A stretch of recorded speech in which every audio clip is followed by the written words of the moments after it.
मोबाईलच्या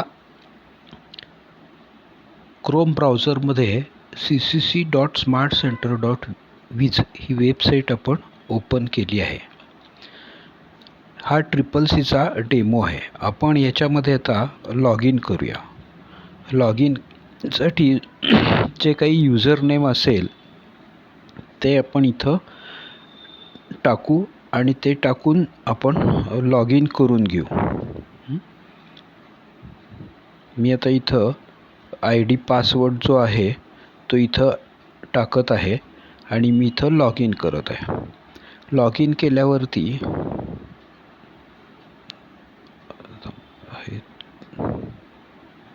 user ID चुकला, त्यामुळे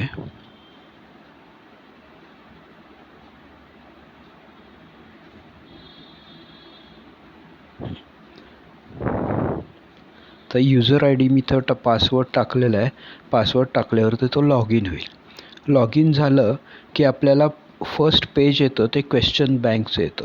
इथं मेनूवर परत क्लिक केलं तर आपल्याला दिसतं नोट्स आहेत, लिओ बोर्ड आहे, डॅशबोर्ड आहे, लॉगआउट ऑप्शन आहे. तो इथं आपण आत्ता डायरेक्ट येतो तो क्वेश्चन डेमोवरती येतो, किंवा आपण या CCC नोट्सवरती आलो तर आपल्याला इथं शॉर्टकट कीज डिटेल्स असतील, लिस्ट ऑफ ॲब्रिवेशन्स असतील म्हणजे फुल फॉर्म्स जे आहेत, परत बॅक घेऊ आपण, किंवा फंडामेंटल्सच्या PDF नोट्स असतील तर या आपल्याला इथं नोट्स पाहायला मिळतात.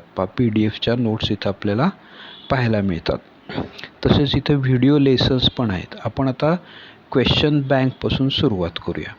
क्वेश्चन बँकमध्ये आलो की हे काही IMP सेट आपण ठेवलेले आहेत इथं 4, आणि त्याबरोबर आपण इंट्रोडक्शन टू कॉम्प्युटरपासून हे 10 आपले जे चॅप्टर्स आहेत त्याचे क्वेश्चन्स आहेत. प्रथम आपण हा इंट्रोडक्शन टू कॉम्प्युटर हा एक टॅब ओपन करू. इथं सुरुवात केल्यावरती आपल्याला इंट्रोडक्शन टू कॉम्प्युटरचं स्क्रीन येईल. स्टार्ट प्रॅक्टिस म्हणू आपण. प्रॅक्टिसचा आपल्याला इथं पेज ओपन होईल. इथं आपल्याला वर प्रश्न इंग्लिशमध्ये दिसतोय, मराठीमध्ये दिसतोय. आपण उत्तर दिलं की बरोबर उत्तर असेल ते ग्रीन असेल, आपण सिलेक्ट केलेलं रेड येतं आहे. नेक्स्ट करू. आता इथं पण दिलेलं आहे पहा. इथं मी आता हा ऑप्शन सिलेक्ट करतो, हा चुकीचा आहे, हा बरोबर आहे. नेक्स्ट. मी आता परत हे करतो, मी परत नेक्स्ट करतो. मी मुद्दामून रँडमली तुम्हाला काही सिलेक्ट करून दाखवतो आहे, म्हणजे जे चुकीचं असेल बरोबर असेल ते तुम्हाला लक्षात येण्यासाठी. आता मी बरोबर सिलेक्ट केलं तर तो बरोबर तेवढ्या डार्क ही ग्रीन झाला, आणि बाकीच्या याच्यामध्ये रेड दाखवून करेक्ट आहे तो ग्रीनमध्ये दाखवत होता. आपण आता इथं 8 प्रश्न टोटल आपण सॉल्व केलेत. आपण सेव्ह करू. सेव्ह केले की आपण परत मागच्या आपल्या मेनूवरती, इथं आपल्याला आपण जे काही सोडवलेलं आहे ते किती प्रश्न सोडवले आणि किती बरोबर आहेत हे आपल्याला पाहायचं असेल तर आत्ता बघा 1 एप्रिल 12:04 इथं आता 13% ॲक्युरेसी आली. मी 8 प्रश्न सोडवले, त्यातला माझा एकच बरोबर आला. असे माझे हे जेवढे मी प्रश्न टोटल सोडवलेले असतील त्याप्रमाणे मला दिसेल. मला इथं मी समजा आता मी फक्त कुठलं इंट्रोडक्शन टू कॉम्प्युटर्स त्याच्या संदर्भातलीच फक्त मला माहिती पाहिजे, किंवा मी जो सब्जेक्ट घेतला आहे किंवा ह्याचंच सोडवलेलं आहे मी, तर त्याची संदर्भातली माहिती पाहिजे तर आम्हाला फिल्टरमध्ये पाहायला मिळेल. आता आपण परत क्वेश्चन डेमोवरती येऊ.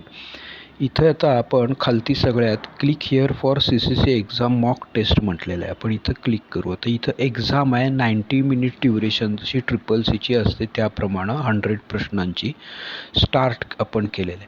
आता इथं वर प्रश्न दिसतोय इंग्लिशमध्ये, खालती दिसतोय मराठीमध्ये. हे आता हा मोबाईल व्ह्यू आहे. आपण डेस्कटॉपवर जर पाहिलं तर डेस्कटॉपवरचा व्ह्यू हा वेगळा आहे.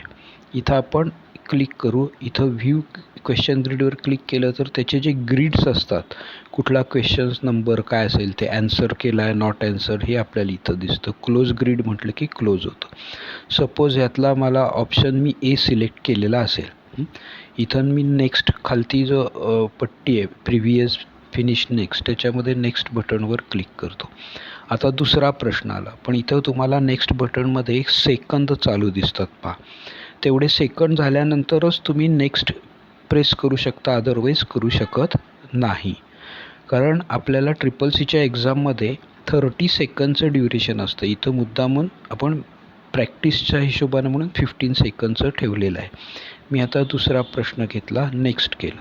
आता ज्यावेळी मी व्ह्यू ग्रीड बघेन त्यावेळी मला इथं काय दिसेल हे मी सोडवले. आता समजा मला कुठल्या एकदम 17व्या प्रश्नावर जायचं असेल तर मी 17व्या प्रश्नावर क्लिक केलं तर मी 17व्या प्रश्नावरती इथं आलो. आता मी इथं ह्याचा आन्सर बी असेल, प्रेझेंटेशन सिलेक्ट केलं. इथं नेक्स्ट होत नाही बघा, मी प्रेस करतो होत नाही, पण पुढं जात नाही. पण मी नेक्स्ट 0 झाल्यावर क्लिक केलं की पुढे येईल 18व्या प्रश्नावरती.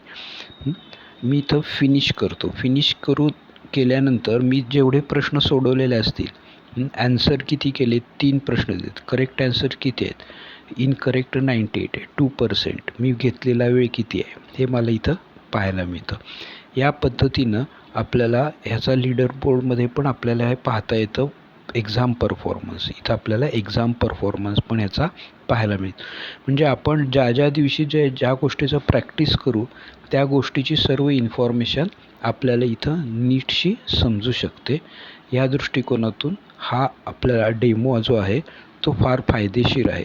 2500 प्रश्न ह्याच्यामध्ये आहेत. आपण पाहिलं क्वेश्चन डेमो आहे, एक्झाम डेमो आहे, कोर्स नोट्स आहेत, आणि इथं ह्याच्यात जर पाहिलं तर इथं व्हिडिओ लेसन्स पण आपल्याला पाहायला मिळतात. म्हणजे सपोज कॅल आहे, इम्प्रेस आहे, रायटर आहे. पण फॉर एक्झाम्पल रायटरवरती क्लिक करू. आता रायटरवरती क्लिक केले की वर्ड प्रोसेसिंग बेसिक्स काय आहे तर ते आपण इथं पाहू.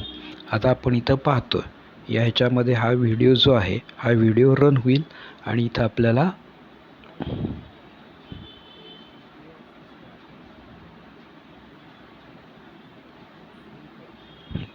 अशा पद्धतीचे हे व्हिडिओ लेसन्स पण आपल्याला पाहायला मिळतात.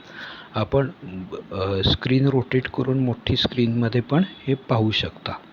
तर हा डेमो प्रत्येक विद्यार्थ्यानं जर वापरला तर त्याचा मार्क्स वाढण्यामध्ये किंवा त्याला चांगलाच फायदा होऊ शकतो. थँक्यू. धन्यवाद.